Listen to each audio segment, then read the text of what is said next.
Welcome to Dentist Puns and Money. I am your host, Shawn Terrell. A reminder, this podcast is brought to you by Dentist Exit Planning. At Dentist Exit Planning, we help dentists leaving clinical in the next 5 years build their financial treatment plan for life after dentistry. So as I was getting ready to record this podcast, I noticed something, and that's that this is episode 100 of the podcast that I've done for Dentist Puns and Money. And between that and the anniversary of the pandemic being right around this time in early March when I'm recording this episode, I've been a little bit nostalgic the last couple days. And I was sort of reflecting, especially about the podcast, how many things have changed since I started it. Not quite 5 years ago. I think it was 4.5 years ago when I started it in the fall of 2020. But it was sort of born, or it was a brainchild of all the time off I had to think during the pandemic in 2020. So about 5 years ago. So as I was thinking about the podcast, just a couple things that I wrote down that have changed since I started it. I used to have guests on all the time, or primarily the episodes were with other guests, and they used to run much longer, like 30 or 40 minutes. I went back and looked, and I think the all-time high was an episode of 44 minutes, which is just way too long, I think, for a podcast. So currently, there aren't a lot of guests right now, not ruling that out in the future, just easier for the time being to have the podcast be just me. And as I think about the ideal time or how long they run, I sort of have this 10 to 15 minute time frame that I work off of. And I think that's a lot better and a lot more interesting for you, the listener or the viewer, which is another thing that's changed. When I started the podcast, it was audio only, and now it's video as well. We're on YouTube. If you are so inclined, you can watch us on our YouTube page at Dentist Exit Planning and see all the episodes there. Thank you for subscribing if you have subscribed to our channel. It's still pretty small, but we are hopefully growing. Another thing that's changed, I used to what I would call batch record these episodes, meaning I would record 6 or 8 episodes sort of in a short period of time and then edit them all. And then I wouldn't record podcasts again for a few months, which was cool because I didn't have to think about recording podcasts all that often. But I also felt like that sometimes there would be things that popped up in my head that I wanted to talk about during that break that I wasn't recording. And I didn't feel like it gave me the option to be that nimble for things that sort of popped out of nowhere to talk about on a podcast. As it stands, I sort of record these, a week or two ahead of when they actually release, if you care that much to know about kind of how things work behind the scenes. So that way I can sort of interpret any feedback that I get from the previous episode and apply that to the next episode in relatively short order. Speaking of sort of the frequency of that, I used to release a podcast every week, and currently it's every other week, which I think is a pretty good cadence. Funny story about that is before I had all my health issues in 2023 and almost died, I had recorded a lot of episodes ahead of time and sort of had them scheduled out through the summer of 2023 and into the fall. And I sort of chuckle thinking about how my podcast would have lived on for quite a while after I had passed away.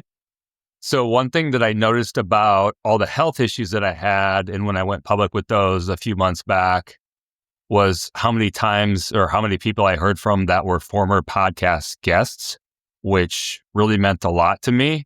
That was by and large the crazy majority of people that I heard from, was just like, hey, thinking of you, didn't know you were going through all that. Glad to hear you're doing better and we'll keep listening. Those messages meant a lot to me when I sort of revealed the health information. And it was interesting that these were all people who were former podcast guests. And these podcast guests that I had in the last 5 years, I think almost all of them, or the majority of them, I have never actually met in real life. It was just a relationship that I kind of formed online, and then they were a guest on my podcast. And I learned that having someone as a guest on the podcast sort of creates this bond with that other person where you feel this connection, even though you only talk to them for maybe less than an hour in recording that podcast. So sort of an interesting takeaway that I had. And as I started thinking about and looking back at the 100 episodes of this podcast, one more thing before I forget, I did not even remember that the name of this podcast used to be something else. It was not Dentist Puns and Money for the first 40 episodes. I actually called it the Practice Growth Podcast up until 2022. So that was just something that I completely forgot about. And maybe you were a guest back when it was called the Practice Growth Podcast, but just sort of interesting the things that you can forget and all the things that change over the last 5 years. Sort of when I was thinking about this idea that things can really change a lot in 5 years or over a 5-year period, I think that's applicable to your life after clinical dentistry.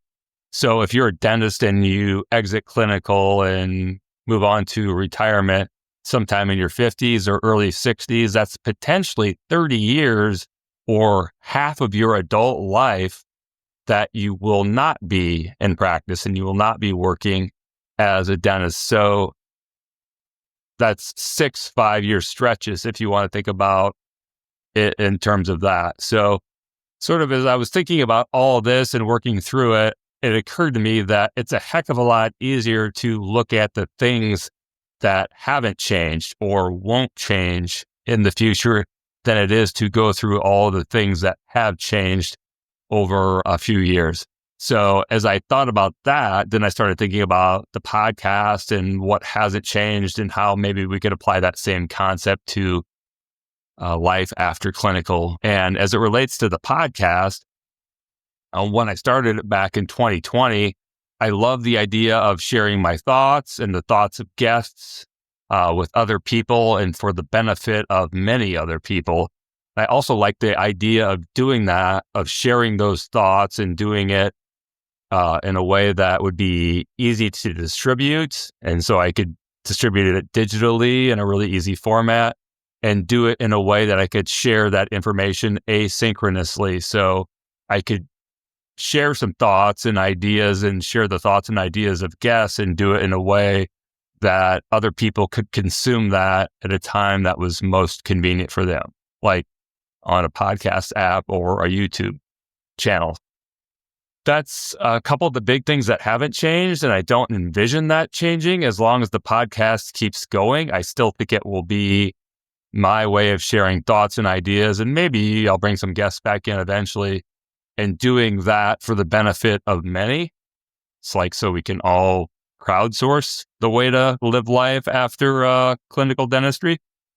I just kind of like that concept, and that's one of the benefits of living in the 21st century is the amount of information that is readily available to all of us. And so if I thought about it really hard, I could probably think of a few more things that have not changed in the last 5 years, especially as it relates to the podcast.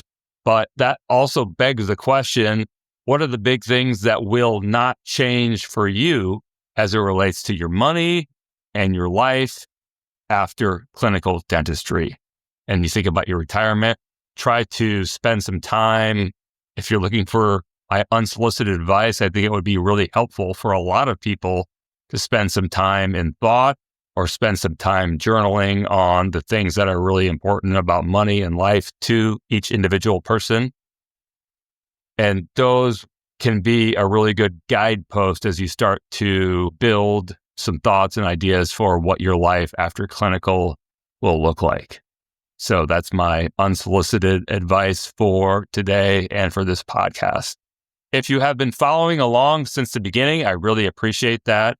I noticed that we do have a group of loyal listeners and viewers, and I definitely do not take that for granted. So thank you for being along for the ride with me and providing feedback from time to time. I don't know how many episodes I will do. I didn't really have some grand plan to make it to 100, but I think I can do another 100, hopefully.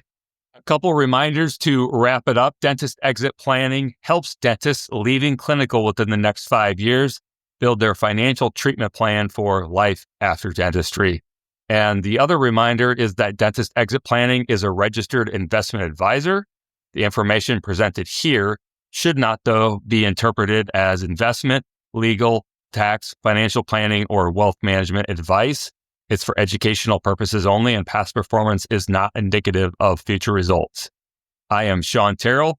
Thank you for following along for 100 episodes, and we will talk to you again very soon.